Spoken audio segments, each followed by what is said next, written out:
Love what you hear? Be sure to check us out on Patreon at patreon.com/finishthefight for exclusive episodes, insights, and even our D&D adventure. If you're an athlete, you know the greatest motivator of all is the fear of letting your teammates down. After all, a team is only as good as its weakest link. So you owe it to those wearing the same jersey as you to be your best every time you step on the field. That's why there's no vape in team. When you vape, you can expose your lungs to toxic chemicals that can damage your lungs. If you're a step behind, the team's a step behind. Brought to you by The Real Cost and the FDA.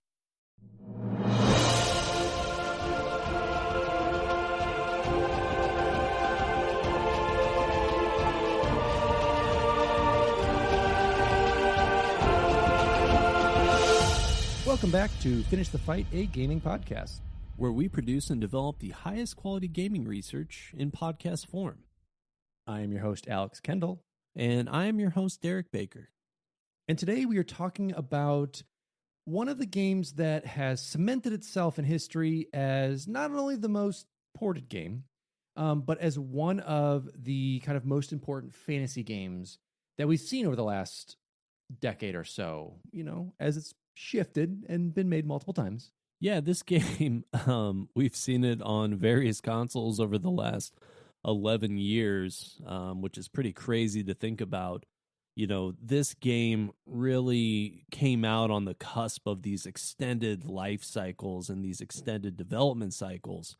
And on top of that, it sort of ushered in longevity that you could see through mainstream mods. And the way that mods were released for this game, of course, there was a little bit of controversy there, but you could really see what the modding community could do for a game like this and make this game have that extended life cycle and still be fun to the point to where people are playing it today. That's absolutely it. I mean, Skyrim is a game that when it came out was beautiful and groundbreaking and dragons and the magics that you could use. And then Alex was only just a basically shadow sniper the entire time, every time he played, but it allowed for so much in it. And it was so groundbreaking at the time. And like you said, like having modding communities, not just on PC, but eventually on console, bring it to VR.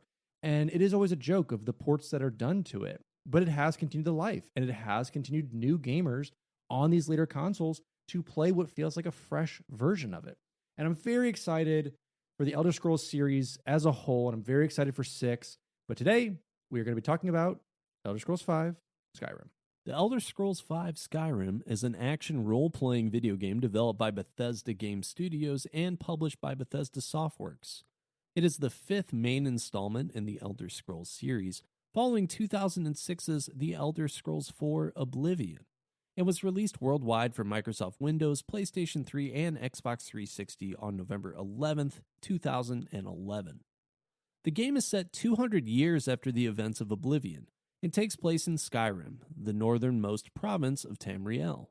Its main story focuses on the player's character, the Dragonborn, on their quest to defeat Alduin the World Eater, a dragon who is prophesied to destroy the world. Over the course of the game, the player completes quests and develops the character by improving skills.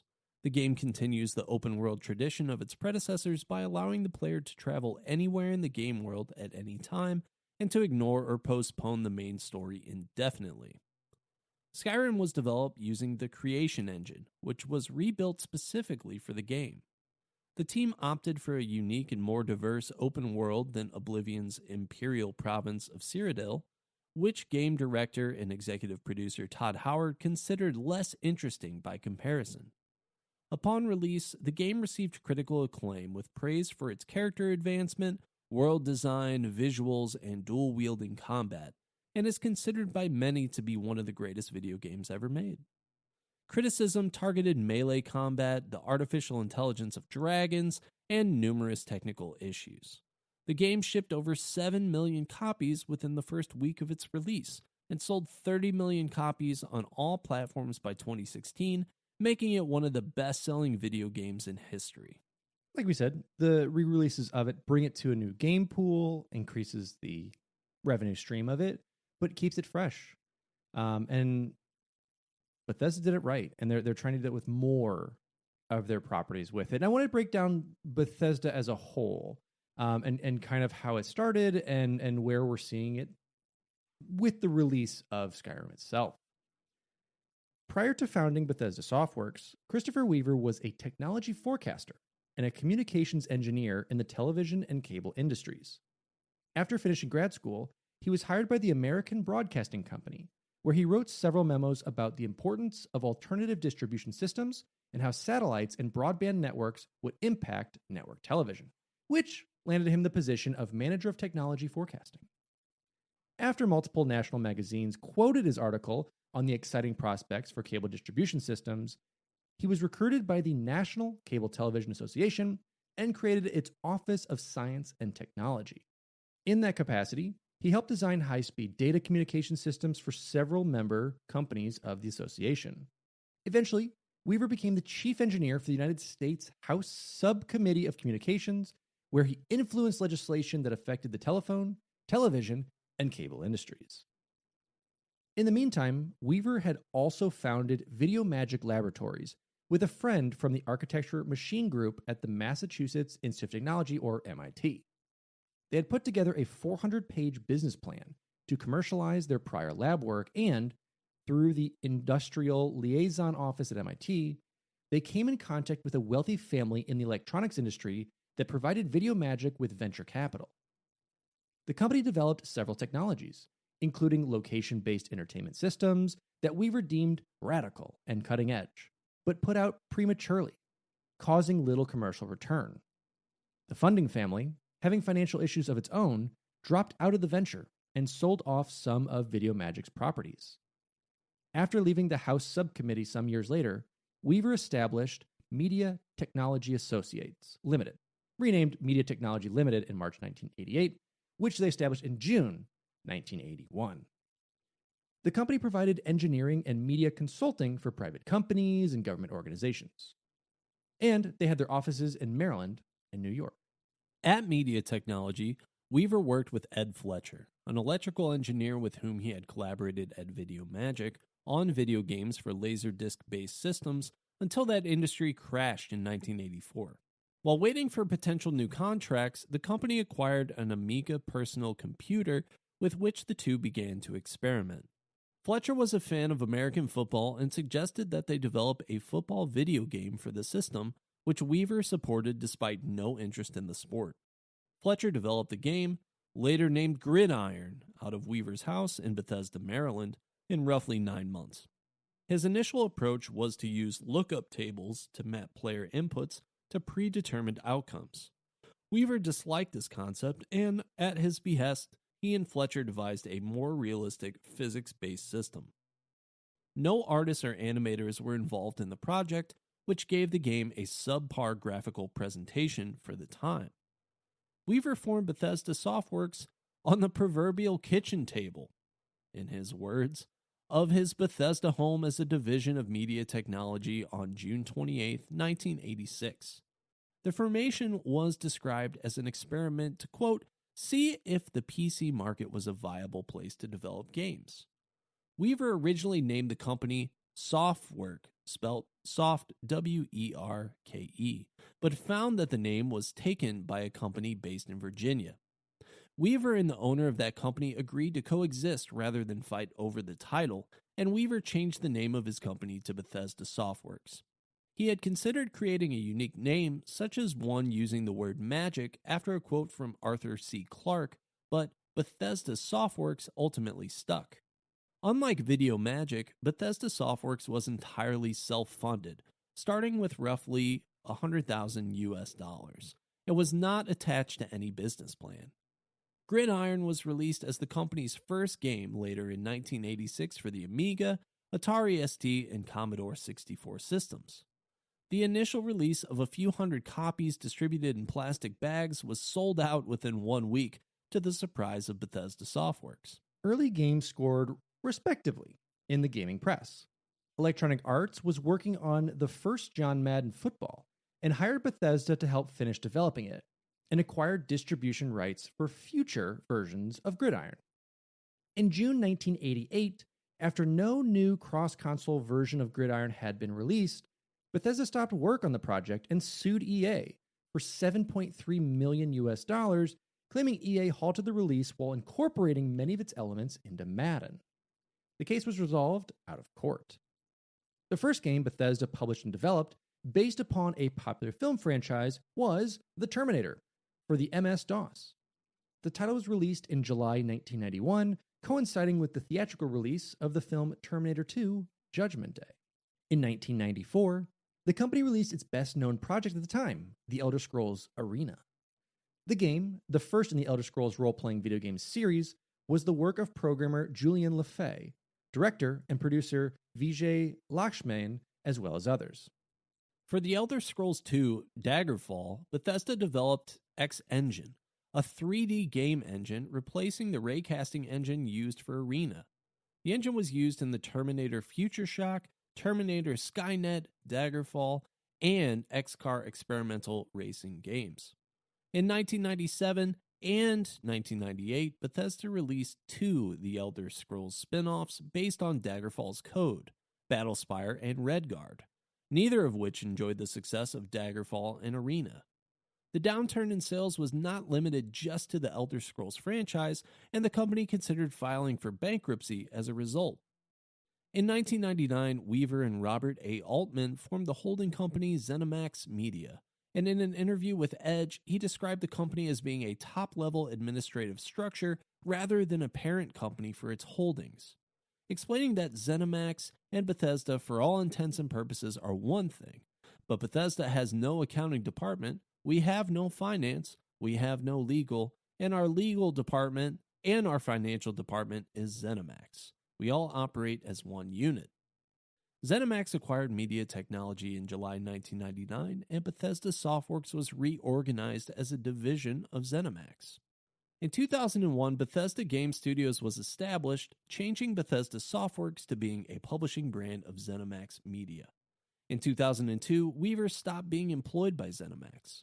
He later filed a lawsuit against the company, claiming he was ousted by his new business partners after giving them access to his brand and was owed $1.2 million in severance pay. ZeniMax filed counterclaims and moved to dismiss the case, claiming Weaver had gone through emails of other employees to find evidence.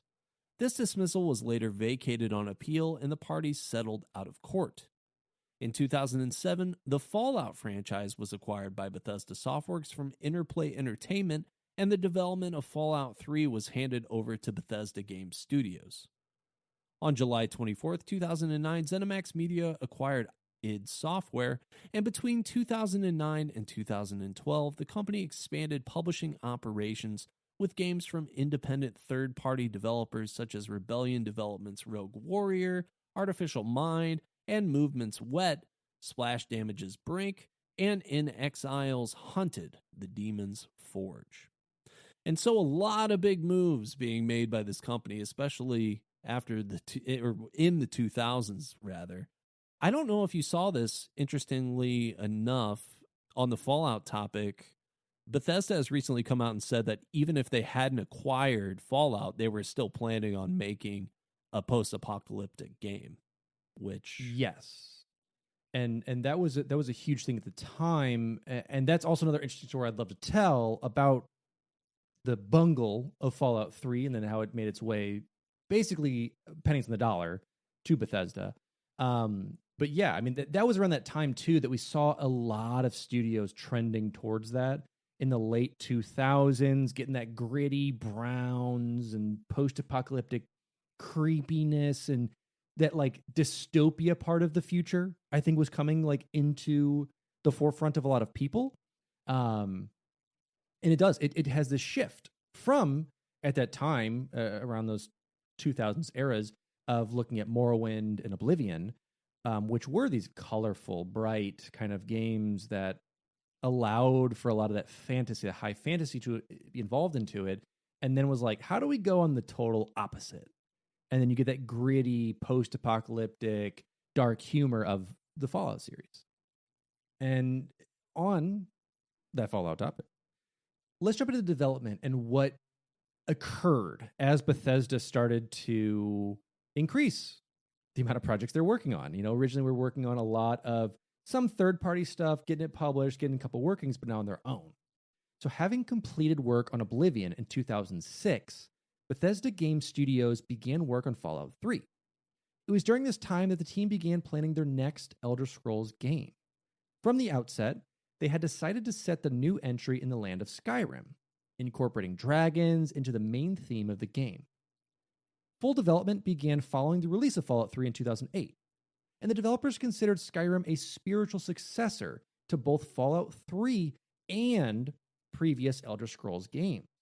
The game was developed by a team of roughly 100 people composed of new talent as well as that of the series veterans. The production was supervised by Todd Howard, who had been the director of several titles released by Bethesda Softworks. And when it comes to the design aspect of the game, the team set the game in the province of Skyrim, designing it by hand. While similar in size to Oblivion's game world of Cyrodiil, the mountainous topography of the world inflates the game space and makes it more difficult to traverse than Cyrodiil, which was relatively flat. In designing Skyrim's world, the team opted for a different approach to what was taken with Oblivion, and art director Matt Carafano considered the epic realism of Skyrim's world design as a departure from Oblivion's generic representation of classic European fantasy lore. Howard expressed the team's desire to re-encapsulate the world of discovery of Morrowind's game world in Skyrim, as the return to the classic fantasy of Arena and the Elder Scrolls II Daggerfall in Oblivion meant sacrificing a world with a unique culture. As a way of creating diversity, the team divided the world into 9 sectors, known as holds, and attempted to make each hold feel topographically unique from one another. In addition, the team wanted to reflect the socioeconomic background of the NPCs by making some locations elaborate and wealthy, while others are poor and lower tech. I want to go back just a little bit. I find the concept that this is not only a spiritual successor to the Elder Scrolls Oblivion, but also as a Fallout 3 successor really interesting. That they felt like this was really a hybrid between those two series, and still decided to continue on, making the Fallout games as well. I mean, do you agree that this game is really like a spiritual successor to both of those? I would say in terms of setting and lore and continuing it within Elder Scrolls, yes, but also just the next gen aspect of Fallout 3 into this. You do see some combat mechanics that come back in melee combat. You do see some of those aspects of how they changed up NPCs and how they act. So I would say almost more in an engine's sake. For me, that's how I see like that success coming from it, is like Fallout 3 was almost a testing bed for Skyrim, just because with Fallout 3, they could start to experiment. It's a whole new IP. It's coming off of 1 and 2, which were more of this like very similar to the early Elder Scrolls, like point and click, kind of go around and answer questions in a way. I guess that's the worst way to describe it, but that is how to describe it. Is navigating terrain, making sure your character stays alive and interacting with NPCs. And I think Fallout 3 started the idea of that and started the shift of it, and also creating like your own lore and your own character designs in it. Yeah, I definitely agree. I think Fallout 3 really does a nice job of NPC interaction, and I think that that's like a nice thing that carried over into Skyrim. And of course, Oblivion has plenty of NPC interaction as well, but I felt like Fallout 3 did a better job of making those things very impactful to the character, and that was carried over into Skyrim as well, where decisions were really just, they were there, but nothing is really like finite. Nothing is like totally world changing, but it does impact the character, just not to like a certain extreme that is so prevalent in very like binary older school fantasy games. I think that's exactly it. Is it made the shift to almost randomness in a way. You have a little bit of that in past games, and it's much more easy, almost like a pen and paper way to put that in there. But to actually have like 3D rendered characters randomly show up for certain things, it changed that a bit more, in my opinion. Yeah. Coming off that newer engine they built with Fallout 3 versus some of their older engines, even going just right back to Oblivion, which was right before that. Yeah, absolutely. I just hadn't thought about it in that sense before, but it makes a lot of sense. And of course, I agree, the design that they put into Skyrim, definitely much harder to traverse.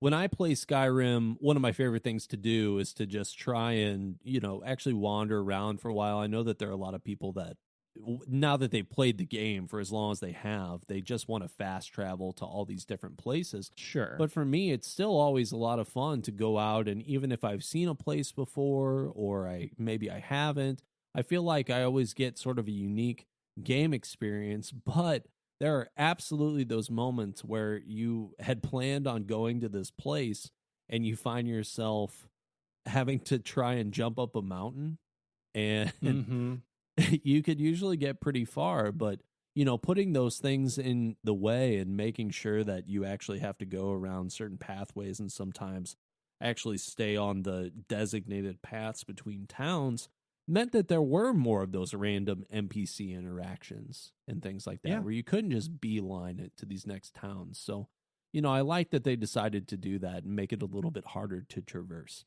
It added to it. I mean, it added in even the dragons themselves, which were in somewhat random, especially your first playthrough of not knowing where things might happen along those cases. Like, that changed so much of it. And it really you're added weighed down, you're trying to get back to the town, and all of a sudden another dragon shows up. Oh man, it's over. Yeah, it really does. And so I want to break down just real quick what the team wanted to do in terms of the different races, the different classes, and what's added in quests for that. Just basically what development brought into that. What was the decision making? So the team sought to make each of the game's 10 races feel unique. Howard considered the player's choice of race at the beginning of the game a more important decision than it had been in previous Elder Scrolls games, because the culture of Skyrim's world contains more racism. It's much more politically heated at that time. However, he reiterated that the player's choice of race does not have major game-affecting consequences, as it simply adds flavor in different NPCs' dispositions towards the player, and is not meant as a way of locking players out of particular quests. Efforts to make Skyrim's world feel handcrafted extended to the team abandoning the use of generated landscapes as they had done in Oblivion. While just one team member was charged with designing dungeons in Oblivion, Skyrim's 150 dungeons were designed by a group of 8 people. And Skyrim features 244 quests, over 300 points of interest with a map marker, and numerous unmarked locations that were such fun little Easter eggs from the crew, where it's like you might find a skeleton next to this like wand or this staff, and it's like, okay, what's the story behind this like unmarked random camping site? Were they attacked? Did they commit this magic? And when you look at the staff, you're like, oh, it's like a staff of fireball. They might have like scorched themselves, and this is how it happened. And I love that games add those little bits of things where you might just run by, find a skeleton, grab it, cool. But people started to notice some stuff like that. It's like, what is this backstory of this random, long dead NPC? What happened? And it does make it does make that world feel more alive, even in death, but feel more just you're part of it and just so much more immersive in that way. Yeah, when you're creating this type of game, I feel like the world building is so important. And so the emphasis on the holds and the entire map is so cool, because sometimes in a game like this, you end up in a hold and that's where all the action is. That's where you're getting the constant NPC barrages to create this world where you are discovering those little Easter eggs. You are having the random NPC encounters. Maybe you're avoiding, thieves or assassins if you're on the road, but you decide to go off, or if you're off the road, but if you decide to go off the road, then you find yourself fighting a bear or a saber-toothed cat or whatever. Yep. Like, there are consequences to all these paths that you take, and there's not in my opinion, any boring parts of traversing the map, because there's just always something to find or fight or something else. If you go from a hold to a hold without experiencing some kind of controversy or battle or character, I mean, it's a very rare occasion. Even in the small stuff, like you said, of like finding a hunter that may be selling pelts, or a hunter or hunter group that's actually hunting an animal that's out there. Yeah. Or these random, wizards that are out there that happen to come into those hunters, and now a battle between them breaks out. Yep. Or a passing guard. Like it's such alive, and like they did so well, and that's where, like I just said, instead of just kind of painting it with an arbitrary brush of like, let's just generate it and see what happens, it's like, no, we're handcrafting, we're putting these things in. These are options that can happen when you're going along this way. And it's really why, again, we can argue as much as we want about how silly it seems that Skyrim's been released 30 times. Yeah. It's why it's still around, though. I mean, I'm still waiting to upgrade my refrigerator to where I can play Skyrim on that. I haven't quite gotten to that level, but almost soon, very soon. Yeah, no, it is really cool. And we've talked about games in the past where procedural generation is kind of implemented within a game to make it feel more unique. And I think that does work, but this game sort of does that and takes it a step further, where those random encounters really feel very natural and not just like a random sequence of events for the most part. And of course, I'm talking about in the vanilla gameplay, mods have even taken that and made those encounters more realistic and more special. So, Hey, it's Kaylee Cuoco for Priceline. Ready to go to your happy place for a happy price? Well, why didn't you say so? Just download the Priceline app right now and save up to 60% on hotels. So whether it's Cousin Kevin's Kazoo Concert in Kansas City, go Kevin, or Becky's Bachelorette Bash in Bermuda, you never have to miss a trip ever again. So download the Priceline app today. Your savings are waiting. Go to your happy place for a happy price. Go to your happy price, Priceline. So let's jump into the engine. Skyrim is powered by Bethesda's Creation Engine, forked from the Fallout 3 code base specifically for Skyrim. After Fallout 3's release, the team devised numerous design objectives to meet for Skyrim, and according to Howard, the team, quote, got all those done and kept going. Had the team not been able to meet their design goals with current hardware, they would have waited for the next generation and released Skyrim then.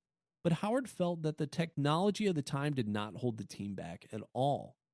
The Creation Engine allows for numerous improvements in graphical fidelity over Bethesda's previous efforts. For example, the draw distance renders farther than in previous Elder Scrolls games. Howard provided an example where the player can stare at a small object such as a fork in detail and then look up at a mountain and run to the top of it. Dynamic lighting allows shadows to be created by any structure or item in the game world, and the Creation Engine allowed for greater detail and flora production than SpeedTree had in previous Bethesda games. For example, with Bethesda's own technology, developers were able to give weight to the branches of trees, which affects how trees blow in the wind. In addition, the technology allows wind to affect the flow of water in channels, such as rivers and streams. Because of the large presence of snow in Skyrim's game world, the technological upgrades were applied to weather effects and allow for dynamic snowfall upon the terrain instead of snow that was rendered as a textural effect in previous games. The team used Havoc's behavior toolset for character animation, which allows for a greater fluidity between the character's movements of walking, running, and sprinting, and also increases the efficiency of the third-person camera option, which had been criticized in Oblivion. The toolset allows interactions between the player and NPCs to take place in real time. In Oblivion, when the player went to interact with an NPC, time would freeze and the camera would zoom in on the NPC's face. In Skyrim, NPCs can move around and make body gestures while conversing with the player. Children are present in the game, and their presence is handled similarly to Fallout 3 in that they cannot be harmed by the player in any way, since depictions of violence involving children in video games are controversial. Skyrim uses the Radiant AI artificial intelligence system that was created for Oblivion, and it has been updated to allow NPCs to, quote, do what they want under extra parameters. The updated system allows for greater interactions between NPCs and their environments. NPCs can perform tasks such as farming, milling, and mining in the game world and will react to each other. So those aspects of it, again, is the main improvement we see over Oblivion, and where we see that draw of that spiritual successor from Fallout 3, is adding NPCs being able to do more. And I think that's what people love, is what do NPCs do when I'm not doing anything to them?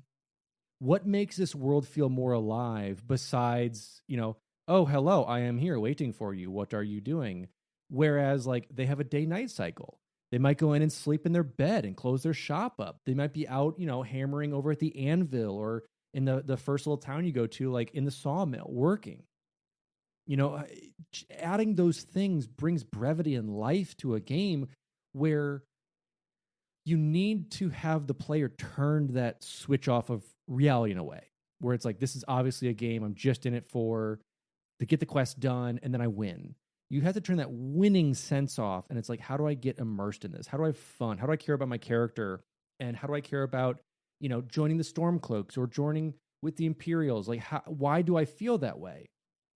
And when you add life to these NPCs and their daily routine, you do get lost in it a bit more, versus just having these pre-programmed characters be exactly what they're supposed to be and changing nothing.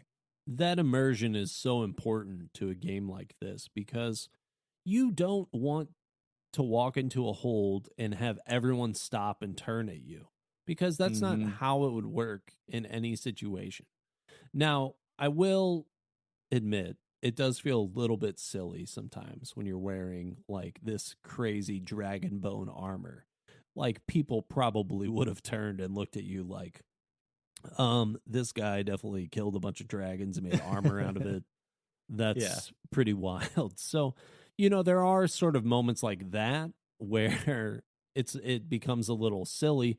But for the most part, like, if you go through the game and are just wearing like more casual armor and sort of trying to progress naturally and upgrade with your level, I think it all makes a lot of sense. And it makes the game much more immersive.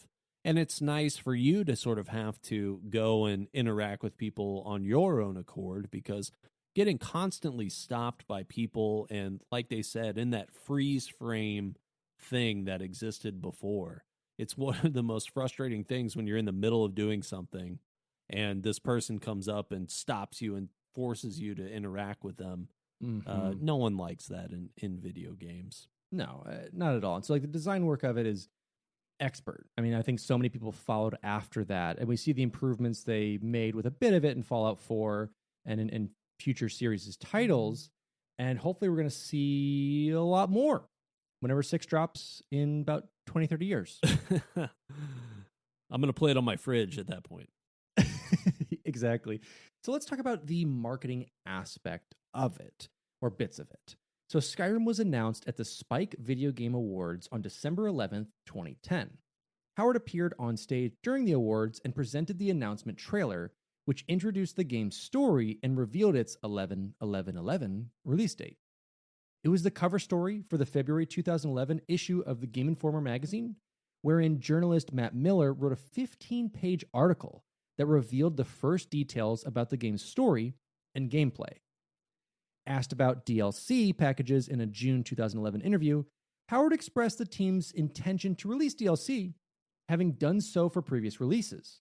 He revealed that it was the team's goal to release a lower number of DLC packages that were larger in content than those released for Fallout 3, as he felt that releasing a large number of low-content packages was just chaotic. Via a press release, the team announced that the first 2 planned DLC packages would release on the Xbox 360 via Xbox Live a month ahead of PC and the PlayStation 3. At the 2011 QuakeCon conference, the team unveiled Skyrim's Collector's Edition package. Bundled with a copy of the game is a map of the game world, a 12-inch figure of Alduin, as well as a 200-page concept art book in a DVD feature about the making of Skyrim. Make giveaways good again. Make Please collector's do. editions good again. Give me more cool figures. I love it.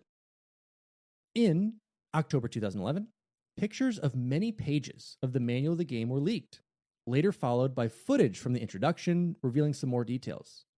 By November 1st, 2011, a copy of the Xbox 360 version had been leaked and made available through the internet, allowing those with a hacked Xbox 360 to play Skyrim 10 days before its release. In the Netherlands, the game had been available for purchase since November 7th. On November 10th, stores in Australia began selling the game ahead of its November 11th release date, just being like, hey, sure, go for Gotta it. break that street date. I know this Get it tape out says there. do not open till this day. I do not care. This is Skyrim we're talking about. I do not care about your do not open. It's like And that's a what we're gonna Dr. do. Seuss book. That's what that sounded like. But yeah, they need to bring back more, and we've talked about this plenty of times. It's our broken recordness, but it's a good broken record. And you should listen to it. Bring back cooler things for me to order, whether it's a pre-order aspect of it or a collector's edition that's not just, hey, you get gold armor in game. Cool. Yeah. Like I want like a physicality to it or something that is a lore book, anything. On the date that we are recording this right now, I saw the worst one I've ever seen for Pokemon Scarlet and Violet. It's like 10 potions, 10 revives, and like 5 repels or something for a giveaway pre-order bonus. People are like, Wow. what? You can, I mean, it's just a pre-order bonus, I guess. It's not a collector's edition like this. But people are like, I can just Sure. fight like 2 people and get all this. Like, why would I commit to Sorry. you? They got So, that Pokemon Go on the brain. yeah.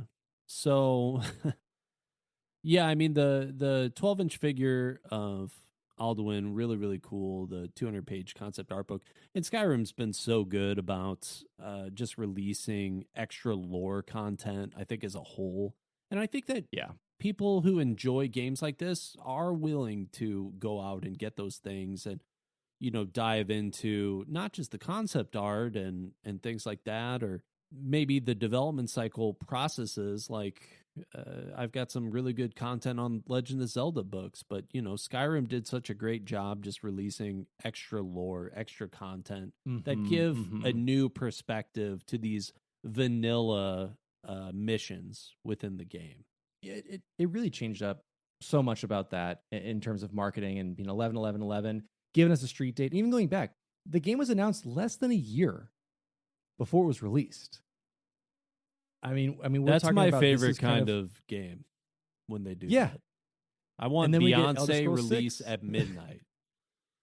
Random. They were good. All Yeah, of a sudden and you it just slap it out shows there. up. But this is how games were. I mean, you had maybe a year to market it and kind of put it out. Maybe you push it back 1 year, but you don't start marketing it 10 years before you think you're going to work on it. Looking at, again, you, Bethesda, the same company who did this in less than a year is like Elder Scrolls 6. When's it coming out? Well, we talked about that, I think, in the Duke Nukem episode a little bit, where it's just there's sort of this pressure that then comes from these long development cycles of you have to have this and this, and it has to be perfect. And you're raising expectations, you're raising hype, but if you don't deliver, it's very dangerous, I think. And so I hope that by the time that they do announce that this game is coming out on a release date, they're 100% confident in that game. Because if they have to push it back, if the game's not totally complete at that point, they're playing with fire. Yes. So we shall see. It'll be interesting, but hopefully soon. So, as we said, Skyrim is set 200 years after the events of the Elder Scrolls IV Oblivion, although it is not a direct sequel. Skyrim is a cold and mountainous region in the north of the continent Tamriel. It has traditionally been divided into 9 administrative sections called holds, each governed by a jarl from a larger town. Of these settlements, 5, Solitude, Windhelm, Markarth, Riften, and Whiterun, are richer and more powerful. The landscape is littered with forts, camps, and ruins, some of which were built by the now extinct race of the Dwemer, or Deep Elves. While the Nordic race of men are the predominant race in Skyrim, the region forms one province of the much larger empire ruled by the Imperials. The empire has recently fought a war with the Aldmeri Dominion, a powerful confederation of elves who believe that they are racially superior to the races of men, such as the Imperials and the Nords. While the conflict known as the Great War ended in a military stalemate, the greatly weakened empire was forced to sign a humiliating peace treaty called the White Gold Concordat. While most of Tamriel worship a religious pantheon consisting of 8 deities, the Nords of Skyrim are accustomed to worship 9, believing that the Nordic general Tiber Septim, the founder of the empire, ascended to godhood after his death, becoming the deity Talos. The Dominion, led by the intolerant Thalmor sect, rejects this notion since it implies that a man became greater than an elf, and thus instituted a clause in the Concordat which forbade Talos worship in the empire. This condition, which was received with great anger in Skyrim, was one of the principal reasons behind the rebellion of Ulfric Stormcloak, the Jarl of Windhelm, against the Empire's Imperial Legion. The game begins with the conflict between the Stormcloaks and Imperials finally poised. The race of dragons has long been almost completely extinct. The survival of the last, the sage Parthenax, is known only to the Greybeard Order of Monks. Having ruled over vast swaths of Tamriel in the ancient past, their hegemony was overthrown by the Dragonborn warriors, humans who could absorb a dragon's soul and use the powerful draconic spells called shouts. 3 of the most powerful even managed to cast Alduin, the black dragon foretold to consume the world, into the currents of time using an Elder Scroll, a powerful and mystical artifact. The Dragonborn heritage persisted much later than the dragons themselves.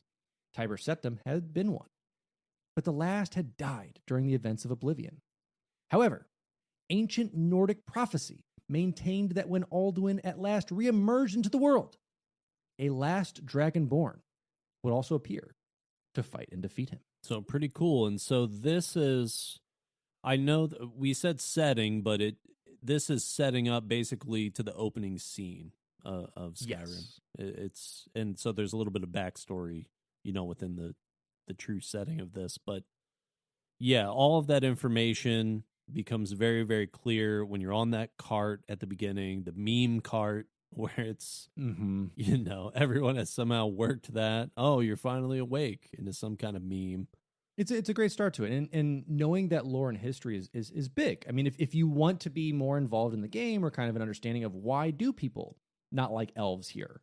Why do people talk in certain points? And why is Talos this kind of feared but mystified god, but not as you learn a little bit about it as you start talking to some people who are not necessarily Nords and why the Imperials are like that, trying to maintain this balance.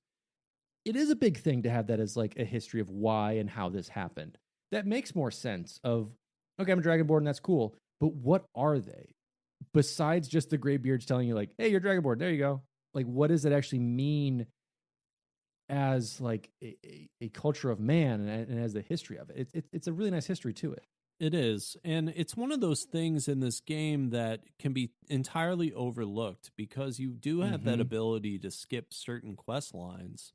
And so, as far as you're concerned, you could just be a guy with these crazy dragon powers, basically very quickly on in the beginning of the game, and they say, oh, you're the Dragonborn, and then you could ignore everyone forever and not understand any of that backstory or why you are, and just be this powerful being. But knowing that stuff, I think, would influence most players to make decisions accordingly to how they want to role play throughout the game.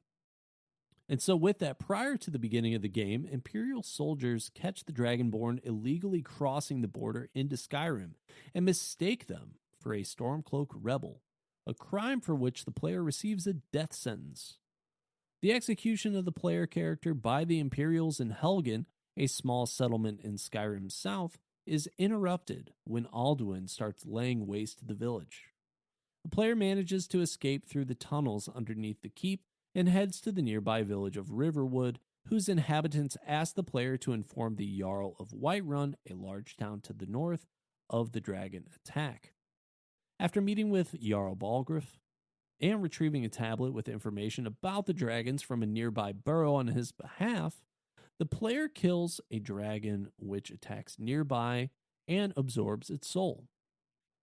After shouting, the player is informed that they must be dragonborn and is soon summoned by the Greybeard monks.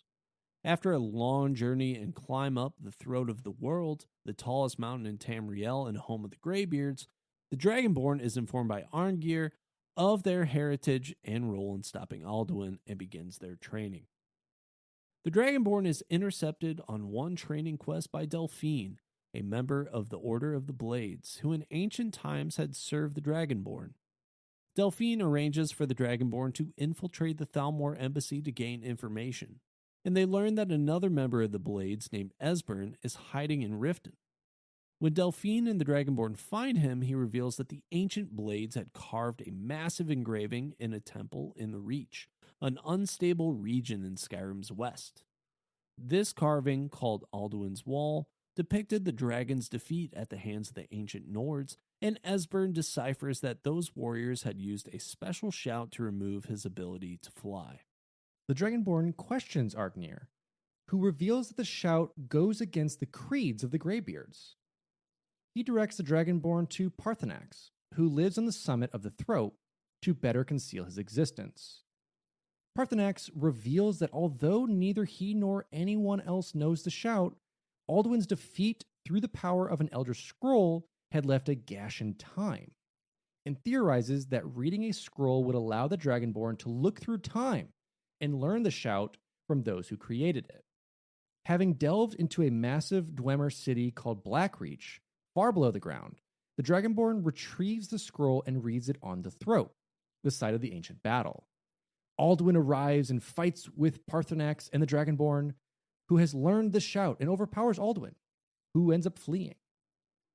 The Dragonborn learns from Esbern how to summon a dragon named Odahviing, whom they trap in Whiterun with Jarl Balgruuf's assistance. Odahviing, believing that the Dragonborn is mightier than Alduin, turns on his former leader and reveals that he has gone to recover his strength in Sovngarde, the Nordic afterlife, where he feeds on the souls of the dead. Since the portal to Sovngarde cannot be reached on foot, Odahviing bargains his freedom in exchange for flying the Dragonborn there. Entering Sovngarde, the Dragonborn meets the three heroes who had defeated Alduin originally, and with their help, the Dragonborn slays Alduin. You know that's right. We're coming for them dragons. The old dragons. It's a cool story. It's one of those that I never, again, my first playthrough, I think it was like 80 hours, and I barely touched that main story quest. I just kept going like seeing cool camps and jumping to cities and joining this guild and murdering stuff. Yeah. It's definitely a game that it's easy to get lost in, especially if you play it like I was saying, where you really just walk by foot from place to place. Mm-hmm. You can get caught up in so many other things if you don't specifically try and stay focused on this one thing. But yeah, I mean, there's, I think, like 3 main canon quests that it just kind of starts you off on right away. And it's, you know, the Alduin quest, and it's the Civil War quest, and it's the Blades quest. And those 3 quests are really just kind of like there to get you started in the game. And, you know, obviously you don't have to finish them. You don't have to do anything with them.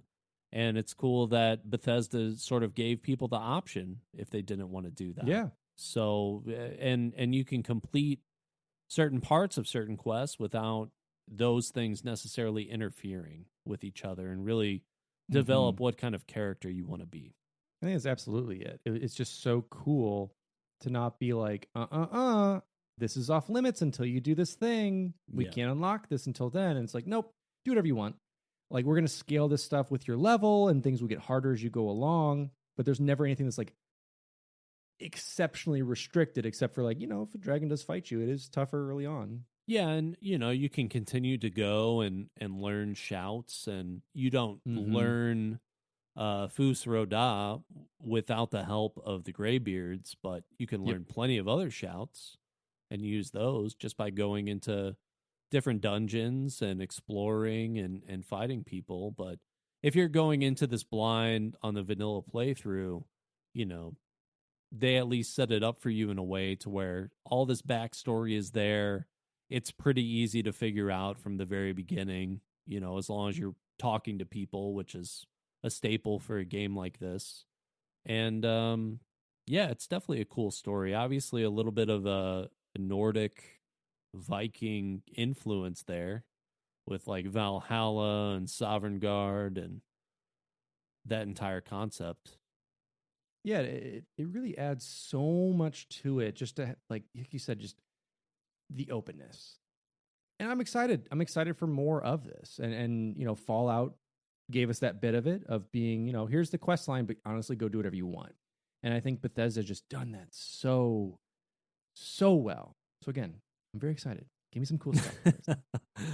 You really want this podcast to be on Elder Scrolls 6 right now. If only. Come on, Toddy boy. Or as I like to call Tommy you, boy. or alone, Hot Toddy. Oh my God. Anyway, Derek, what do we got next?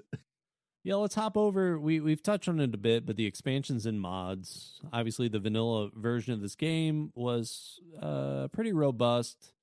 People started modding it pretty much immediately, and on top of that, they added a lot of gameplay, official gameplay through Bethesda. And the first was Dawn Guard, and it revolved around a battle between the Dawn Guard and Clan Volkjar. The Dawn Guard are a band of vampire hunters who rely on the use of their trademark crossbow weapons in their pursuit against Clan Volkjar, a family of vampires. Early in Dawn Guard's quest line, players must choose which of the two factions to join forces with. Dawn Guard adds new content to the game, including weapons, spells, and armor, and expands the abilities afforded to players who choose to become either a vampire or a werewolf. It also adds 2 new areas to explore outside of the mainland, Skyrim, the Soul Cairn, which is a plane of the realm of Oblivion, and the Forgotten Vale, which is a secluded glacial valley. Dawn Guard released on the Xbox 360 in English-speaking territories on June 26, 2012, and in European countries in mid-July of that year, and it was released for Windows on August 2nd, 2012, via the digital distribution platform Steam. Performance issues on the PS3 hampered Dawn Guard's release on that platform. It was released for the PS3 on February 26, 2013 in North America and on February 27th in Europe. Hearthfire was Skyrim's second add-on, which allows players to build houses and adopt children. 3 plots of land are added to the game world, which players can purchase. Once land is purchased, players build a small basic house, then select rooms to add on. The house and its additions are built from raw materials such as lumber and clay, which can be gathered or purchased. Players may also adopt up to 2 children and have them live in their home, along with the player's spouse. Hearthfire was released for the Xbox 360 on September 4th, 2012, and for Windows on October 4th, 2012. It was later released for the PS3 on February 19th, 2013, and February 20th in North America and Europe, respectively. Dragonborn is the third and final add-on for Skyrim, and it revolves around the player character's efforts to defeat Miraak, the first Dragonborn who has become corrupted and seeks to control the world. The add-on takes place on Solstheim, an island northeast of Skyrim, which is presented as an open world. It adds new content to the game and allows players to ride on the backs of dragons, along with other shouts that can be learned exclusively on the island. Dragonborn was released for the Xbox 360 on December 4th, 2012, for Windows on February 5th of 2013, and PS3 on February 12th of that year. In April 2013, Bethesda announced via their blog that they were moving on from Skyrim and preparing to work on other projects. They added that they would only be releasing minor updates for the game. And I know that the people listening to this are going to love that statement, that they were moving on, because they re-released this game, I don't know how many times now. I mean, they did move on to other systems and other generations of consoles, being 3 of them at least. Yeah. But just minor things. But those are. Here's what I'll say about Bethesda: as much as their games are buggy because they're crazy open world games, their DLC is pretty good. It adds a lot in there. Fallout 3 added a lot in there. Fallout 4 even had some stuff that I really enjoyed with their add-ons. Yeah, and it was cool to see that something that's not just horse armor, something that's actually like a larger aspect to it. And I think there the were some expansions silliness for to this it, were but great. Yeah, they're fantastic. Adding new lands, adding new stuff to do. It was cool. And the biggest add-on within controversy at the same time was fan-made content. And like you said at the top of the episode, it's what led this game, not only the re-releases, but it's what has kept it going.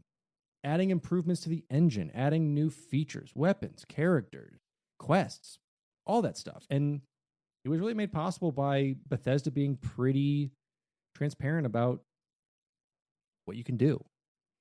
And so a wide variety of official and fan-created mods are available for Skyrim, which are generally made using the packaged creator kit that they gave out.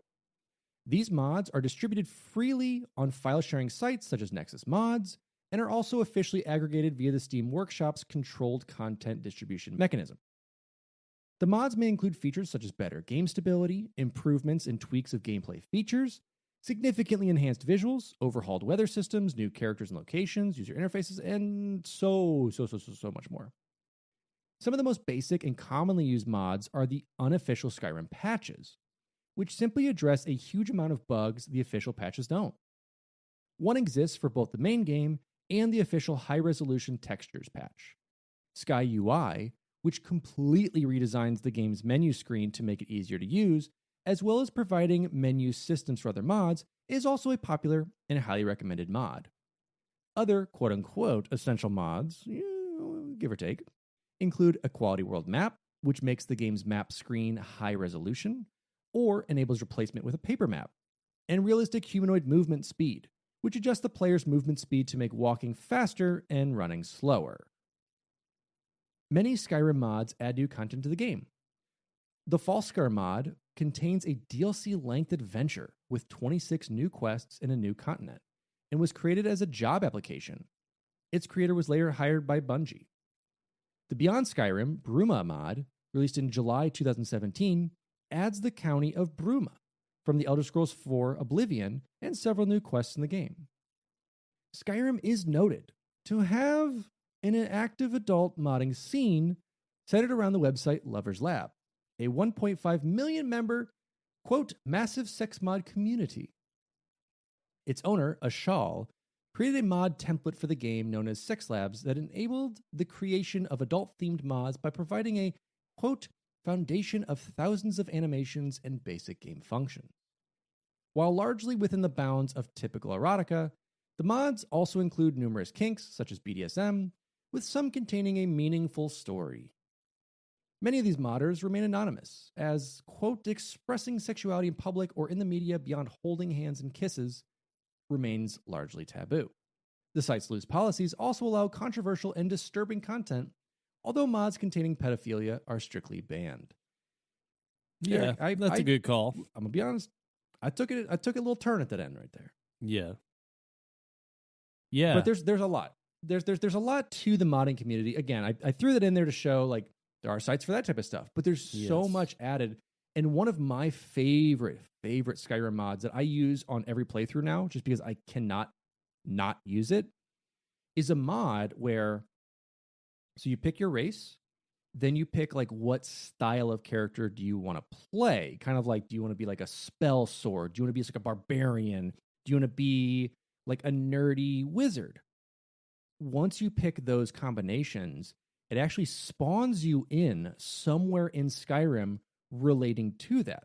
Like one I did was I was an orc barbarian. So you come to in an arena with like other orcs in a boxing match to see who reigns supreme in this village. Yeah. Again, you can only watch that intro scene, even being memified, so many times before you're like, hey, can I just press the A button and skip through everything until like I start the game? Whereas with this, it's such a unique start and it's more fun. Like after you play the game so many times, to kind of like role play it. Like, okay, if I'm a barbarian, no magic. and just big swingy weapons the whole time. Or if like I'm a nerdy mage, super weak, can't pick up a great axe, maybe uses a dagger, but is mostly magic. And it makes the game, it adds a new element to it that's a bit of difficulty, but it just feels fresh.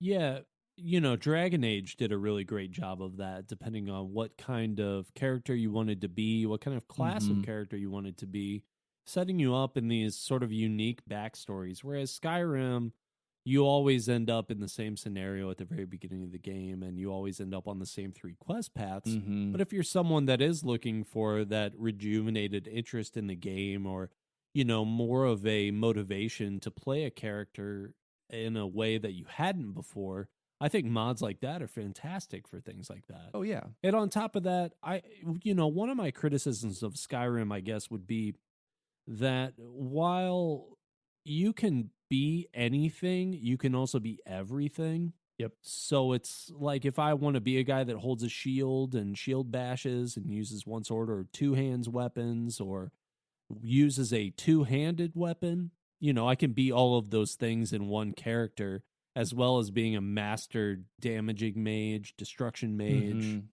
a master restoration mage, a master alchemist. I mean, I know, like, going for like the perfect character is fun every once in a while. At the same time, it's also fun to sort of have a limitation on what skills you can really develop, and sort of committing to playing a game in that sense. Yeah, I think that's exactly it. And I think that's why I do like that intro now. Is like, I'm going to put this restriction on myself to play as this character would be, instead of just being the Dragonborn or who can learn everything whenever.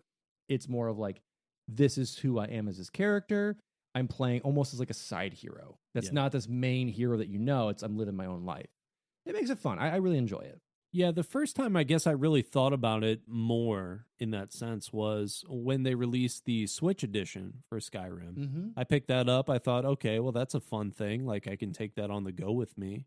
That's cool. Well, what's a character I want to start as? Well, they're releasing the Champion's Tunic and the Hylian Shield. Like, let me try and do like a shield, like a Link character. And then I thought about like, Link has like most of these skills already in some capacity. Like, Ocarina of Time, he can use Din's Fire, he can use the electricity, the ice, the archery, the sneaking, the shield, the agility, the almost everything as well. Sure. And, it's like once you're kind of playing that way and developing all of those things, it sort of, I think, takes away from the game. So definitely, I agree, like one of my favorite mods. So, of course, there was some controversy. In 2015, Valve Corporation announced a paid mods feature for Steam, with particular emphasis being placed on the Skyrim mods, and this led to a huge backlash, as well as a petition that gained more than 130,000 signatures. Parodic Skyrim mods were even created to protest the decision, such as Beth the Beggar, a character that will sit around your game and ask for money for no reason. A week later, Valve reversed the decision, stating that stepping into an established years-old modding community in Skyrim was probably not the right place to start iterating. And I agree with that. Another controversy involving Skyrim mods occurred in 2021, in which Nexus Mods stated that they would no longer allow older mods to be removed from their website, following a 30-day grace period in order to prevent problems with the collections feature, which allows for batch downloading of mods. This caused a backlash due to modders losing control over their work, which led to many of them leaving Nexus Mods for other sites prior to the grace period ending. Arthmore, one of the game's most popular modders and the creator of Live Another Life, Open City Skyrim, and the Paarthurnax Dilemma, moved to the site AFK Mods instead, arguing that a modder had a legal right to delete their content. And I agree with that as well. It's when the company that releases the game is basically supporting mods, especially. Even if they don't, I think mods are fine. But especially when they are, obviously open in support of that content to have these other outside companies that didn't create the original video game, which you and I have talked about. We consider them to be art pieces. And then on top of that, to control mods, which are then an art piece reminiscent of the original. I just feel like you're overstepping. You're overstepping, and I agree with the backlash. Yeah, and I understand Nexus wanting to be like 30-day grace period, because we don't want just like people get pissed off at us that mods are gone. Like we almost an announcement period for that. Being like, it's not going to leave. Sorry, it's going to stay forever. When it is like their own property they made, sure, it's based off an engine or a coding for that, but they custom coded all of it themselves. They may have created even assets and stuff that they made. Yeah. So for like a site to be like, nope, it's going to be here forever. It's like, nope. It's going to be like when we say it is. Yeah. Yeah, it's sort of an uncharted territory, but I think that the benefit outweighs the negatives, and maybe the people hosting these things are just not doing a great job of being upfront about what the expectations are for mods that are released on their platforms and made available. And, I think that's maybe more of a more realistic conversation between modders and those hosting sites. But at the same time, like, I think that, controlling mods in that sense or automatically charging for things is a little bit more of a predatory practice. It's taking advantage of what's already established. Exactly. So in 2017, Bethesda announced the Creation Club, a storefront for Fallout 4 and Skyrim in which players paid for new content, some of which was created by fans who were compensated by Bethesda for their work. This was compared by some critics to paid mods, although Bethesda did not characterize them as such to avoid backlash. Skyrim Anniversary Edition was released in November 2021, containing 48 previously released Creation Club items, as well as 26 new Creation Club items. And so this is sort of like the hybrid, I think, between the previous situations. Yep. They try and make good on it, and it does if people go to it and they're like, hey, here's my thing. I'd love to make like $1 per download or something like that. It's like, cool, sounds great. Let's do it. And so it adds that in there. But again, it's to this point and how mods kind of always been, it's kind of always been like a, hey, this is our fans doing it. It's very cool. If we want to incorporate it, we might hire them or just buy it outright from them for this. Whereas this is kind of like almost gray market in a way of like, make some stuff for our games. Like we're doing a split because we made this website so you can sell it here. I think it's the best happy medium until all that stuff can be really established and sorted out. Totally agree. I think they did the best they could with that, with having like one of the most active modding communities for it, and it's still panning out. You're still getting new mods today with it. Now, Derek, we all know the music of Skyrim. Baby. Whether anyone has played any video game playlist or pump up playlist on Spotify, you have Skyrim music on there, especially your title song. So I want to break down who kind of created that and why there's still such a hype with it. So the team employed Jeremy Soule to compose the music for Skyrim, who previously worked on Morrowind and Oblivion. The game's main theme, Dragonborn, was recorded with a choir of over 30 people singing in the fictional dragon language. Creative director Todd Howard envisioned the theme for Skyrim as the Elder Scrolls theme sung by a choir of barbarians. This became a reality when the idea was passed to Soule, who recorded the 30-man choir and layered 3 separate recordings to create the effect of 90 voices. Bethesda's concept artist Adam Adamowicz created the Draconic language and also developed a 34-character runic alphabet for the game. He expanded the lexicon of Draconic as needed. And Bruce Nesmith explained that words were introduced to the lexicon every time that the studio, quote, wanted to say something. Bethesda released 4 audio CDs along with the game on November 11th, 2011. The soundtrack of Skyrim is sold via Jeremy Soule's distributor, Direct Song, and Soule autographed all physical copies ordered via Direct Song. Day 1 pre-orders from Amazon.de also included a 5-track promotional Skyrim soundtrack sampler.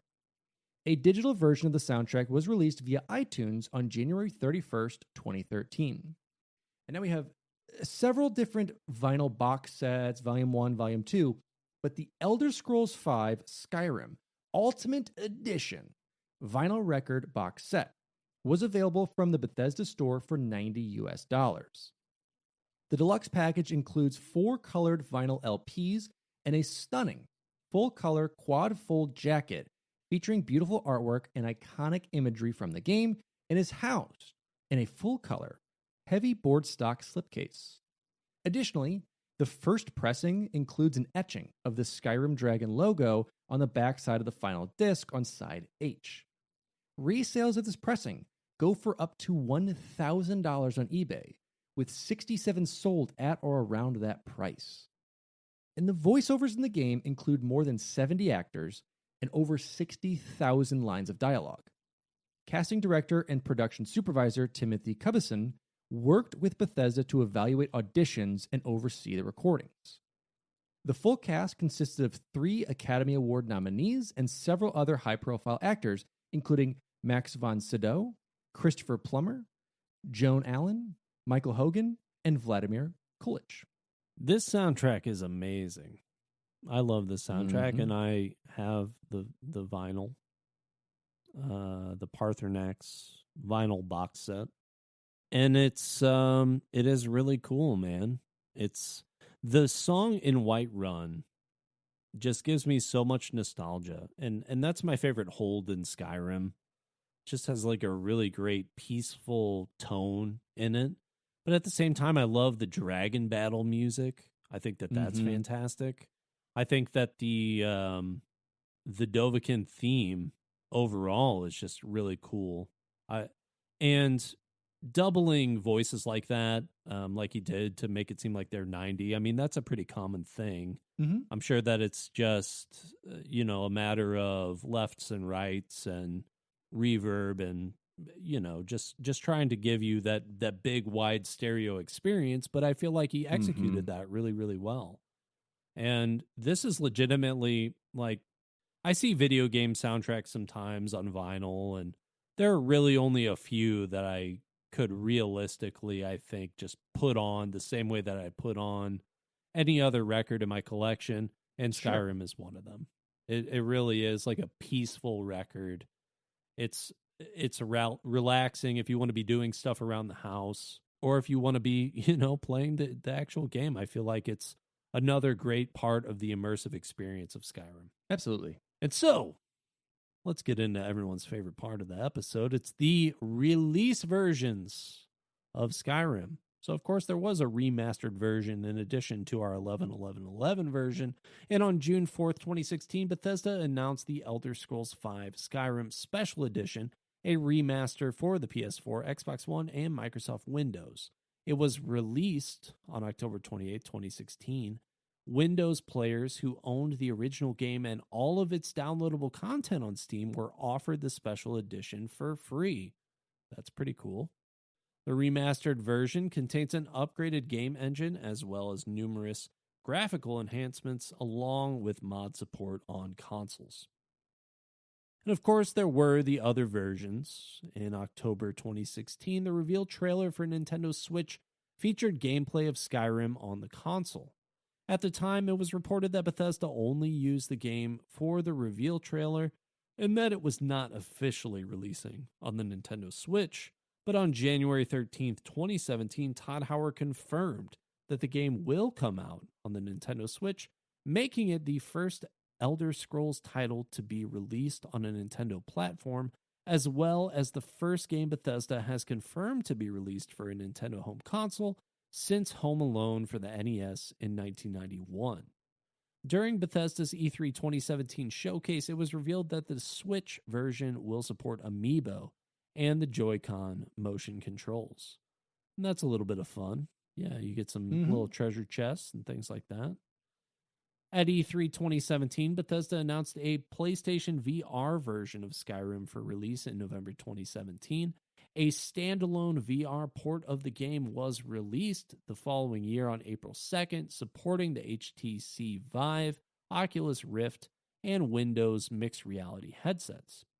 A parody of Skyrim's numerous ports and re-releases titled Skyrim, very special edition was released by Bethesda at their E3 2018 press conference for Amazon Alexa, with them also saying it would be also released for the Etch-a-Sketch, Motorola pagers, and Samsung smart refrigerators. That's what I'm talking about. Give me that fridge version. The Alexa version was found to be a legitimate version of the game developed by Bethesda, playing off the joke that the studios had seemingly ported Skyrim to all possible platforms following its E3 2017 announcements. So, yep, a lot out there. A lot to go along with it in the version standpoints. And I want to break down some of the compilations and just other iterations that they had with it, just because, like we said, there's far too much for it. Just a few. Just a few. So, as Derek had mentioned, a compilation package called The Elder Scrolls V Skyrim Legendary Edition was released on June 4th, 2013. It contained the version 1.9 patch and the 3 expansions, along with the main game.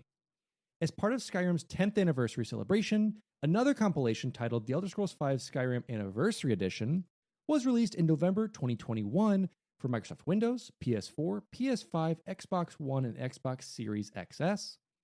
It includes all the content from Special Edition, over 500 Creation Club elements, and introduces the ability to fish and player-owned aquariums. I gotta get back to Skyrim now, Derek. Hey, man. I haven't played since before 2021, but aquariums now, man. Derek. Aquariums. The last one I bought was the Switch version, and you just sold me aquariums. The ability to fish. I know a man over here who loves to fish in games, so hey, Derek, man. welcome back. That's right. Stardew Valley, except upgraded. Let's go. Let's go. There were a couple related games to Skyrim as well, and while Skyrim was being ported to next-gen systems, Zen Studios also developed a virtual pinball adaptation of the game as part of the Bethesda Pinball Collection, which became available as part of Zen Pinball 2, Pinball FX 2, and Pinball FX 3, as well as a separate free-to-play app for iOS and Android mobile devices. A Skyrim-themed expansion for the digital collection card game, The Elder Scrolls Legends, titled Heroes of Skyrim, was released on June 29th, 2017.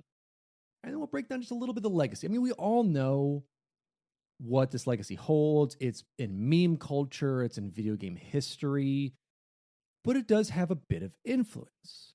And critics often consider Skyrim among the best video game of all time. Skyrim has been credited by developers as a direct influence on later games, such as Valheim and The Legend of Zelda: Breath of the Wild. The game has received credit for popularizing large-scale open worlds and fantasy role-playing games, influencing the settings of installations of the game series such as The Witcher and Dragon Age. Skyrim spawned a number of noteworthy internet memes that circulated as image macros or video parodies and achieved viral popularity. These include the dragon shout Fusroda and variation and adaptations of the phrase, "I used to be an adventurer like you, Derek. Then I took an arrow in the knee." Well, at least we've got that. I haven't heard that one before. Hey, everybody, bring it back, please. I don't think it ever left. I really don't. I think I saw that mentioned yesterday on a Facebook post by chance. Someone had never seen that before. Legitimately, they were like, "Oh my gosh, a Skyrim reference," and I was like, "What? Did you just sign up for Facebook?" But that's neither here nor there. And do you know why that was the first time they saw that, Derek? That's because during an interview in 2018, Todd Howard attributed Bethesda's frequent re-releases of the game to the millions of people still playing it. It's so true. You know what, that kid might be 11. I don't know. Yeah, so. You don't know. They might have been fishing and trying to fill their aquarium, and it was like, I've never been to Whiterun, so I don't know when guards say anything. It's true. Forget Bass Pro Fisherman type video games. You could just play Skyrim. Derek, okay, no one listen right now. This is a secret. What if we release a fantasy-based fishing game? And it is Bass Pro, but it's just hunting down legendary fish in fantasy environments. Well, Red Dead Redemption 2 kind of did that. Those are kind of real fish. I'm talking about crazy fantasy fish. Okay. Let's right, Let's work on again. this game. We'll develop this together. This is good. Good. It's got to have a Secret, witty title, and I trust too. all of our listeners will not steal the idea or sell it.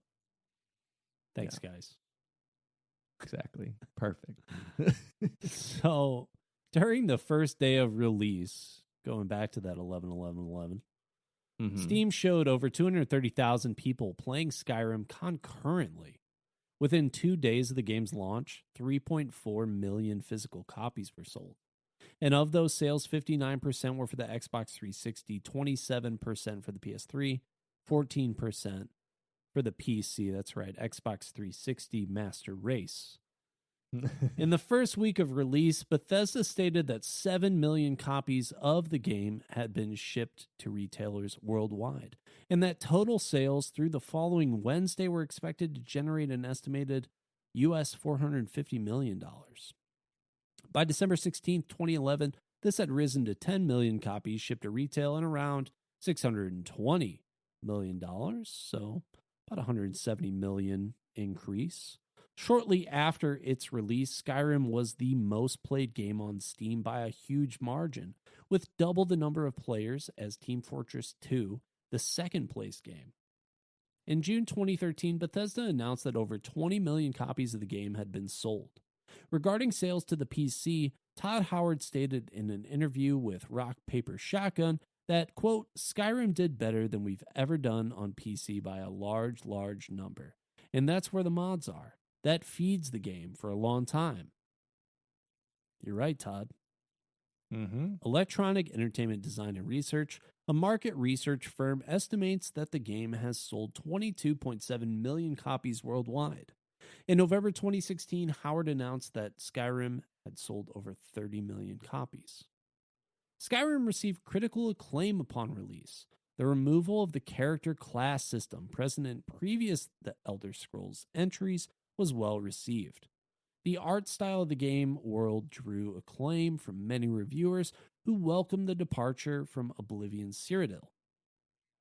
Jason Schreier of Wired described the land of Skyrim as a Viking-inspired treasure trove of flavor and charm, noting its contrast to Cyrodiil, which he considered generic by comparison. Many reviewers praised the large number of things to do in the world outside of the main story. Reviewers welcomed the ability to dual-wield weapons and magic. An editor for PC PowerPlay felt that the dual-wielding ability, quote, transforms the tactical scope of each combat encounter. However, reviewers were critical of the melee combat, feeling that it had not been improved upon as much as other areas in the game. Justin McElroy of Joystick felt that, quote, what should be thrilling fights in Skyrim are often weighed down by the same clunky melee system Oblivion suffered from. I can agree with some of those criticisms. I do think the melee is a little... It's like, yeah, you're hitting buttons, but at the same time, it's reminiscent of those old school RPGs where you're just letting your character swing at something and it's a miss or it's a hit or it's something it's else. Floaty. It's very floaty. It never feels meaty. I will say this. I do like that they added in like a kill camera and you'll do like a sweet head chop or something cool. Like, that feels meaty. Or whenever you fire an arrow and you get that like slow motion, like following that thing goes. That's through. what I always know. I made the perfect shot. Yeah, I'm stealth right hunting up that some kind of elk. right up that elk's ass. That's how you know. Of course, the game received minor criticism in several other areas. The quality of the main quest divided some reviewers. While the dragon battles were well received, some reviewers observed flaws in the AI for dragons. Many reviewers noted glitches while playing Skyrim, some game-breaking. Nick Cohen of The Guardian pointed out that the game's glitches were a trade-off for its ambitious scope, and that he had experienced glitches that forced him to reload earlier saves. So, I definitely agree with the dragon AI thing, because you'd be in the middle of a fight with one of the dragons, but they'd fly away and see an elk or something and start fighting it. And it's like, wait a minute, man. Like, I don't want to chase this thing down. I just spent 700 arrows. He's almost killed me. Like, how do you just ignore a dragon? You want the dragon's souls. It's a massive part of the game, and it just flies halfway across the map. I agree. That was 100% frustrating. But also justified in that same statement of saying it's grandiose. It was insanely ambitious to do all this. So like, you're not going to, even if you hired 1,000 playtesters, someone's still going to find something that breaks their game somewhere when you're doing all of this, because not everyone jumped on that chair, grabbed that fork, looked left, looked right, then jumped slightly taller to get stuck. You can't necessarily always predict those things. Absolutely. So, but it is insanely ambitious, and they did fix a lot of it over time, and modders brought it up to fix the rest of it. Crowdsourcing finishing games. Is that the new era? I mean, that's pretty much where we are. But to wrap this up, at the launch of Skyrim, fired. Okay, yes, that will be used. Please, everyone, bring that back. Bring that back into above all meme culture. Just throw it on everything. Everyone will understand it. It'll be beautiful. But at the launch of Skyrim, many technical issues of varying severity were reported. Some examples include a texture downscaling issue on the Xbox 360 version when the game was run from the hard drive, crashes, slowdown, and frame rate issues in the PS3 version when some save files exceeded 6 megabytes, commonly occurring due to extended gameplay times, and various crashes and slowdowns on the Windows version. According to Skyrim's director Todd Howard, the notion that bugs were caused by, quote, restrictive RAM is incorrect. Howard says, quote, it's literally the things you've done in what order and what's running. Like, we didn't restrict it. It just so happens to be like what you're doing causes these things. Since release, several patches have been published to address technical issues and improve overall gameplay. And critics often consider Skyrim among the best of the video games of all time. And within that, like, we have to fully agree that, I know we say that phrase for most everyone, not Duke Nukem, but most everyone else kind of falls in that best video games of all time. Bubblegum to the knee fired. And I want to shrink that down and say, yes, it's one of the best video games of all times, but it's there because not only is it a fun, engaging, creative game, but it shifted the industry. It made open scale things plausible on these consoles. And yes, Morrowind and Oblivion were open world in a way, and they definitely were. But getting that scale, getting that, for the most part, load times down, so it didn't feel like you were loading for 30 seconds every time you opened or closed a door. And it felt so much more jointly together instead of an open landscape where there was things to do, but everything between it was desolate. It brought that to life. And so I think to expand on this more, Derek, as always, let the people know, why did we choose this game and what do you think of it? This is a 10 out of 10 game for me. You know, I've experienced plenty of issues within Skyrim, and I go back and I play this game now, and I can see I play the vanilla version and can see a lot of the graphical age within the game. And I can see a lot of the issues compared to modern games that I also love and enjoy. But this game really was such an incredible, immersive RPG experience, a great single-player experience that I feel like a lot of publishers now are just getting away from because it's expensive to make. It is ambitious. And people have short patience for things that don't work. And so Bethesda making a game like this and attempting to hopefully improve upon this in Elder Scrolls 6 and committing to it as long as they have, I think are running a little bit of a risk in that in the way that the industry has changed. I think that Skyrim does a really nice job just immersing you and creating an environment and letting you be yourself. And the only criticisms I feel like that exist from this game are from people that have played it so much that they've noticed so many little details or things that they think could be improved upon. And it's not to say that those things aren't valid criticisms or things that do need improved upon, but there is a reason why those things did become an annoyance to players. And it's because this game was so good and so addicting that people made mods for it for years and years and years, are still playing it, still love it. I don't see how anyone can pick up Skyrim and just say, I hate this game. Maybe you didn't love it. Maybe it's not a 10 of a 10 game for you. But this game exceeded a lot of my expectations and delivered so many things so well that it's really hard for me to find a peer for it. I mean, I really do love this game. So that's my review. What about you? Yeah, I mean, for me, is one of those things where it's so exciting at midnight to go pick this up and just skip school and just kind of play Skyrim for it. And one bug I do want to address that we haven't addressed really yet in the episode, surprisingly, that they've kept in because it was so silly and the community responded so ridiculous to it, is the bug with the giants. Where if a giant hits you, you are blasted to the stratosphere. And it was an oversight that happened, but it's such a beloved, dumb bug that it's stayed.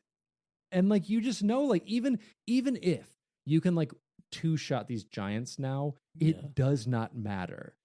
You are gone. There, like, it's really funny, you know, obviously because this game's been released so many times, there are still new players to this that'll post videos like, I just started playing this game and this happened. It's like, okay, welcome to Skyrim. It's so much fun to have like those little things where like they could have patched that out, and it could have been, you know, and it could be that they wanted giants to one hit you, but not launch you to the stratosphere. It's just you die, and that's more frustrating than anything. But like when you first get hit, and you're like, what? Let me try that again. And then like it happens again, and like your player model is just bouncing all over the place, getting ripped in half, and it's such beloved things. And that's really why I think if you want to wrap up, and actually that'll be my review, if you want to wrap up Skyrim in one thing, it's getting whacked by the giant and going to space. Like if anyone asks who's never played Skyrim, or like you said, like your 10-year-old cousin or whatnot is like, what's Skyrim? Okay, well, here's Skyrim. There's giants, and there's space. So that's right. Space that's a giants. good review right there. Space giants. Space giants is really all you need to say, and everyone goes, Skyrim, I see. I see. You're a man of culture, my friend. Just say giants, mammoth, rocketed into space, and everyone knows exactly what you're talking about. It's 100%. So we've talked about a lot of the good things of it. There's not much more I can really add that you guys don't already know or love about this game. And I can just, you know, I just pine for Elder Scrolls 6. I haven't played online, to be fair. I'm not a huge, like, continuation World of Warcraft-esque style gamer, so like online wasn't for me. I played a little bit of it, but I'm excited for a standalone game. Whether we get multiplayer in it or not, I just want to play some more of that. So please give me. Research for this episode was done by Alex Kendall and Derek Baker. The intro and outro music was recorded and composed by our friend Evan Barr. And our lovely artwork was provided to us by Aaron Shattuck. As always, we are some beautiful people, and so are those who support us, which is all of you. But if you want to support us a little bit more, check out our Patreon, where we've got a bunch of exclusive content, bonus episodes, physical gifts, and fun trinkets and whatnot. And I want to thank, because we're playing Battleship, some of those people today, starting with Sky the Bear, Duststorm, Mr. Choff, Snide T-Bird, that LL Gamer guy, Jimmy Sneed, Nick Hyman, McChief, Climbing Spork, Mr. 1898, Irby Spicy, Lee Tom John, Keller Kane, Big Parrot 333, and Brian Yost. So thank you all so much for the support. You can find us on Twitter, Instagram. We're also on Discord. It is free to join. Alex and I are hanging out in there all the time, having a lot of fun, as well as members of our community, talking about recent game releases, old game releases. It doesn't matter. Just come by, and we'd love to see you there. And, of course, you can catch us both on Twitch. You can catch me over at twitch.tv/Sourman70. That's twitch.tv/ SOURMAN70, or Derek over at twitch.tv/thebakerman247. That is twitch.tv/thebakerman247. This podcast is available on Apple Podcasts, Spotify, or most likely your favorite podcast listening platform. If you haven't yet, participate in one of our Q&As on Spotify or leave us a review. We love to hear from you guys, and it helps us out a lot. And that has been our coverage of the Elder Scrolls V Skyrim. Have you bought every edition of it?